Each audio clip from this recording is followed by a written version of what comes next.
Hello kids, this is Mr. Whistler with your video lesson of the day, and today we are going to be talking about Texas and how Texas became a state. First word is annex, to add territory to one's own territory. To legally take land, you increase your property.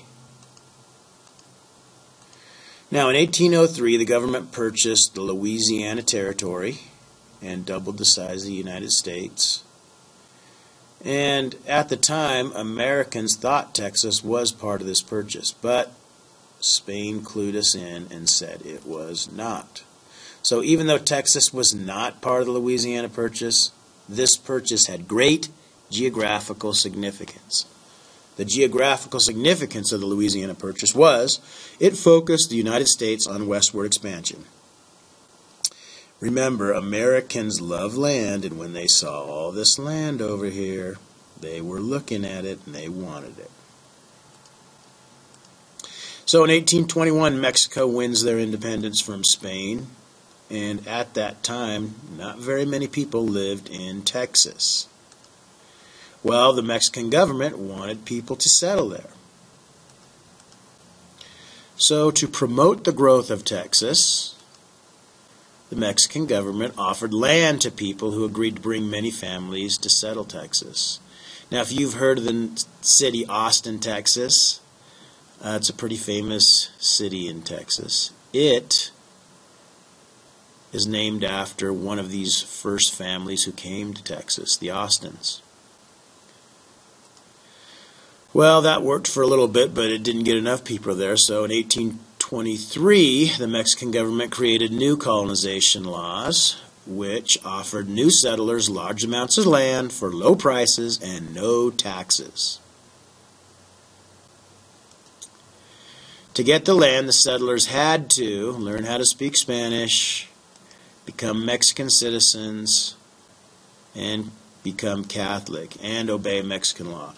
Now, learning how to speak Spanish probably would have been the easiest one out of the three here. Probably some of them did learn how to speak Spanish. After all, it was Mexico at the time, and they did speak Spanish there. But a lot of them didn't need to. Becoming a Mexican citizen might be harder because you had to renounce your U.S. citizenship to do that, so that might have been hard. And converting to Catholicism might have been hard for them as well. When the Mexican government created these colonization laws, they thought it would attract people from all over the world, but in fact, most of the people that came were from the United States. And the southern United States, which a lot of them brought slaves with them as well. Well, by 1830, there were more Americans living in Texas than there were Mexicans. So you can see that it wasn't really that crucial for them to learn Spanish. And they weren't doing what they were supposed to. They did not adopt the Mexican ways. And since there were so many Americans there, so they started talking about becoming independent from Mexico. So this kind of worried the Mexican government. Growing concerns over the possibility of revolution in Texas, in the Mexican territory, led Mexican officials to take steps to make Texas a less attractive place to settle in order to stop the flow of Anglos, white people, pouring in from the U.S.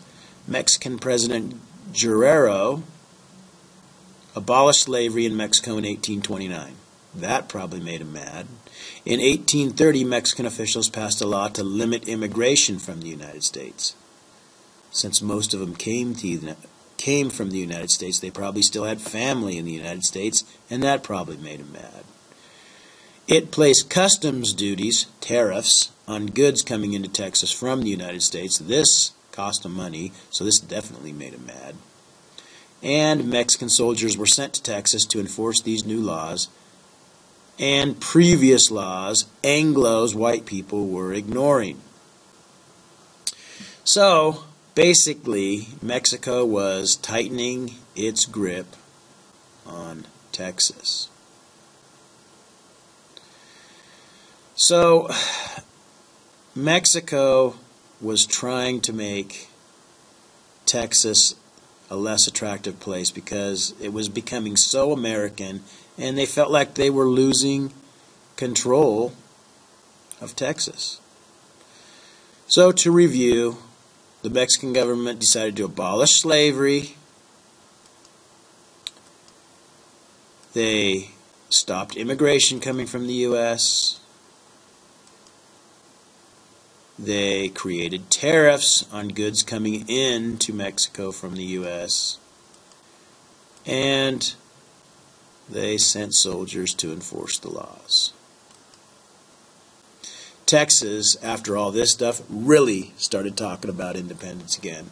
And one discussion we had this year was, do you think if Mexico wouldn't have done these things, that maybe the talk of independence may have died down? Because Americans tend to go against the grain, so to speak, when they're forced to do something. As soon as soldiers came in there, it's kind of history repeating itself. Remember, we went through this with the British government. And how did we react to that? So, the struggle for independence. On October 1835, the Battle of Gonzales happened, and the people had a cannon, and they decorated their cannon, and the cannon says, "Come and get me." And as the Mexican army came up, the struggle for Texas's independence had begun.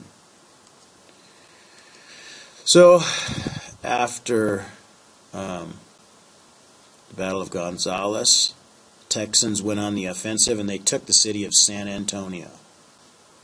Now, they had a good-sized army when they took this city, and after the victory, a lot of these Texans in this army thought that the war was over, so they left. I thought this was kind of strange because how many wars are won after one battle? Well, Mexico got a new president, and his name was Santa Anna, and he was pretty mad about this situation in San Antonio. So he got a big army together of about 3,000 soldiers and headed down to San Antonio to take it back. So, at the time that the Mexican army got there were only about 180 Texans from that original army that took San Antonio left. So they holed up in a little church called the Alamo. It was a Spanish mission. You can see in the background here, here's the Alamo, and there's a wall around the whole thing. So they thought it was a good place to make their stand. Well, the problem was it was 180 to 3,000. They didn't really have much of a chance. Here's a picture of the Alamo today. And you can see the soldiers were probably up here behind this wall with their guns. Their leader was William Travis. He was 26 years old, and he was determined to hold his position. There were some famous people in the Alamo. One of them was Jim Bowie, the inventor of the Bowie knife. And one that everybody knows was Davy Crockett. Now, I'm not really sure why these guys decided to defend the Alamo with such vigor, under these types of odds where there's no way they're going to win. There's 180 of them. There's less than 200 people, and they're trying to fight 3,000 people. So there's no way they're going to win this. So we did a little research, and we found out that these guys, they probably did this for political reasons. Davy Crockett was an ex-congressman from Tennessee, and they probably thought, they didn't think they were going to win, but they probably thought they'd be taken prisoner and released, And they probably thought they would become heroes because they stood up to in these overwhelming odds. Well, they sent letters for help, and no one came. And they had a cannon, but they didn't have enough gunpowder to really use it. Most of their gunpowder went to their rifles. So it was 3,000 versus 180, and they actually did a pretty good job. They held out for 12 days. You can see the soldiers up here in this picture, and you can see the Mexican soldiers trying to get ladders up over the top. So on March 6, 1836, the Mexicans finally broke through, and everyone inside the Alamo was killed. All the fighting men, I should say. There were a few women and servants in there that they did not kill, but everybody who fought, they killed.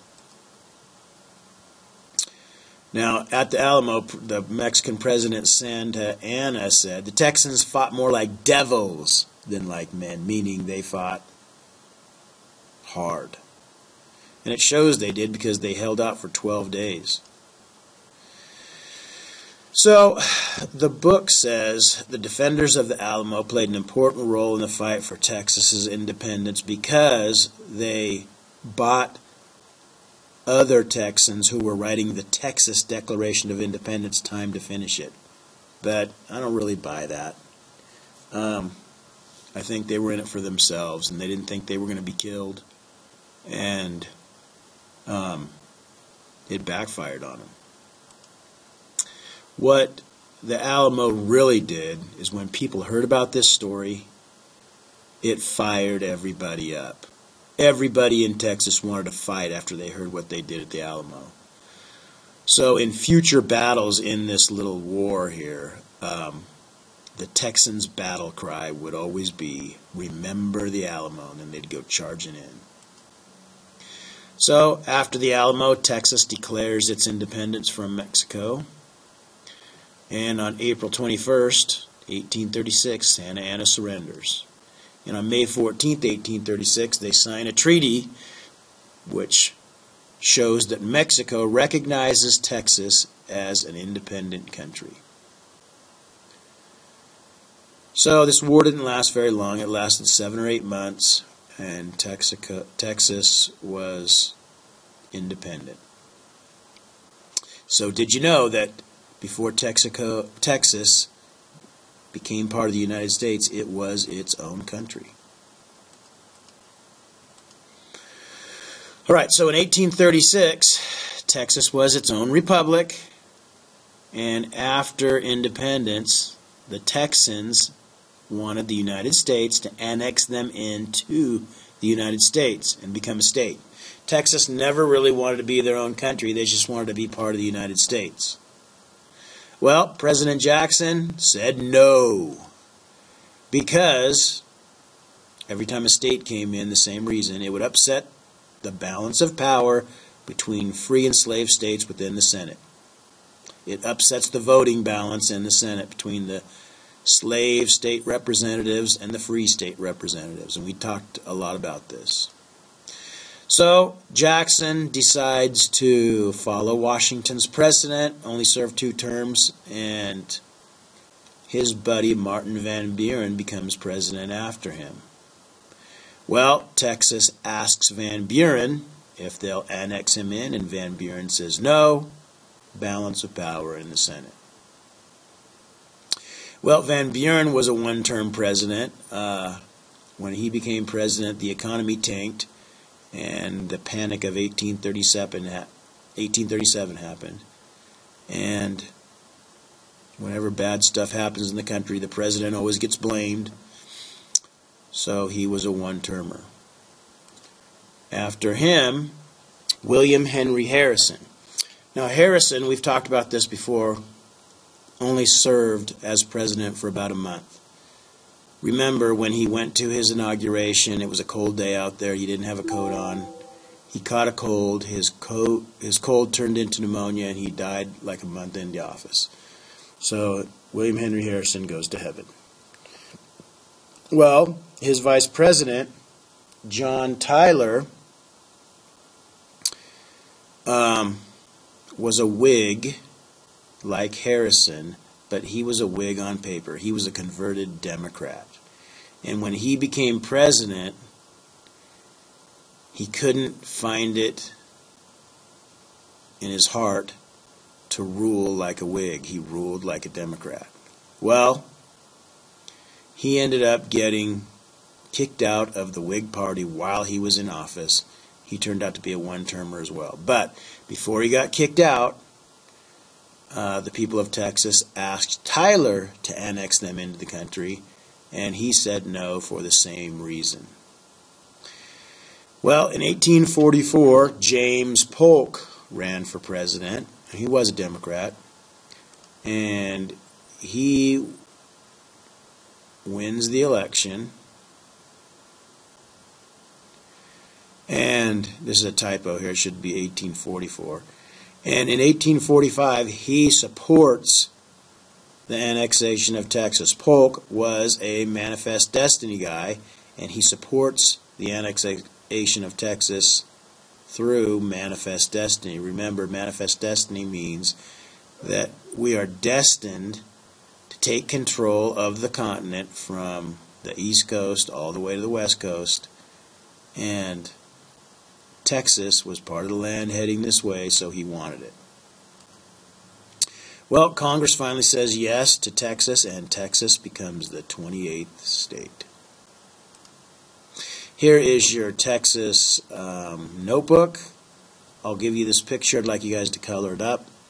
I want you to read this passage and answer these questions. Draw a picture of President Jackson talking to his horse and telling his horse why he doesn't want to annex Texas. And then I want you to answer this question. Why do you think the defenders of the Alamo stayed and fought when they knew there was no hope? Give me a paragraph on that.